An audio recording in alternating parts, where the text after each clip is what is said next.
via cabinet Maggi ak la synthèse centre sanguine ma leen di remercier déjà di leen gërëm di leen jaajëfal parce que yombul aussi jóg bi ak tout ça alors ñoom biñ ma woowee quand même ni ma bëggoon nañu def don de sang ci saa si laa ko rafetlu parce que bu dul dara aussi am nañu ay mbokk bu dul mbokk di xarit bu dul xarit di xamee bu dul xamee di dëkkandoo bu dul dëkkandoo di nit koo xam ni soxla na quand même deret pour mën a dund wala fa mu tëdd ca l'hôpital ba mu nekk deret boobu mën ko permettre quand même mu mën a survivre quoi. waaw ci li ñu jot ci information xam nañ ni deret dafa manqué donc loolu moo tax quand même ñun bi ñu woowee quand même laajuñu xalaatuñu à la minute la ñu ne d'accord nañ ñu organiser wu vraiment pour mën a amal bés bi pour nit ñi mën a maye deret daal.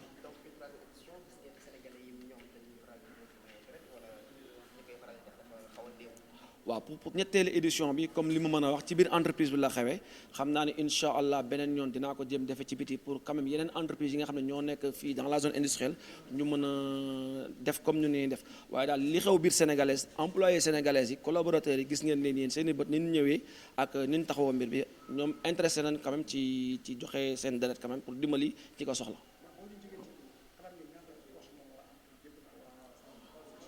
waaw incha allah biñ ma interpellé quand même ci don de sang bi li ma bëggoon moo doon may téeméeri poche de sang moom daal moo doon sama objectif te ba fu mu nekk nii nit ñi ngi ñëw collaborateur ñi ngi ñëw te incha allah xam naa ne bala ñu fi jógee danañ atteindre loolu su ma mënee en plus it moo ma gënal daal waaye téeméeri poche daal mooy sama objectif fu mu nekk nii waaw.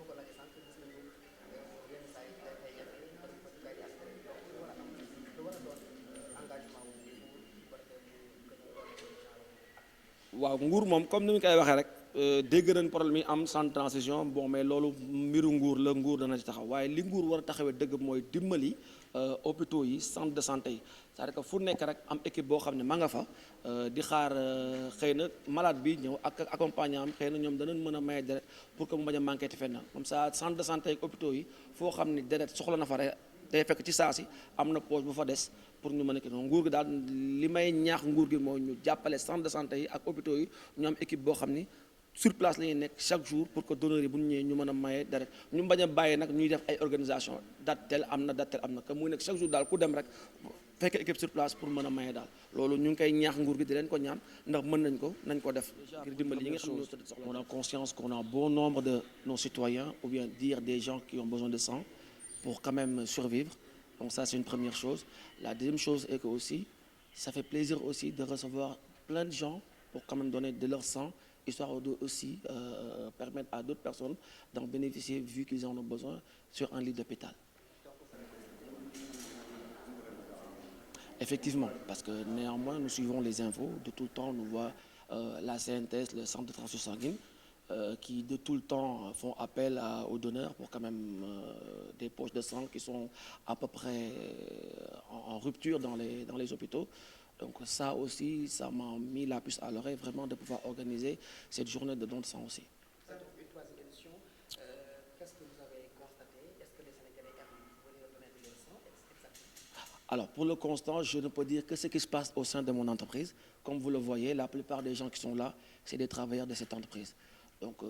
peut-être prochainement, je le ferai en dehors de la sénégalaise, histoire de motiver quand même les autres entreprises de faire la même chose comme nous. Mais à ce jour, je peux vous dire que vraiment au sein de la sénégalaise, les travailleurs, les collègues, les collaborateurs, comme vous le voyez, ils sont hyper motivés. Alors, dès que j'ai eu vraiment un appel avec le cabinet Maggi, que je remercie au passage, parce que aussi c'est avec eux que j'ai organisé cette journée de sang.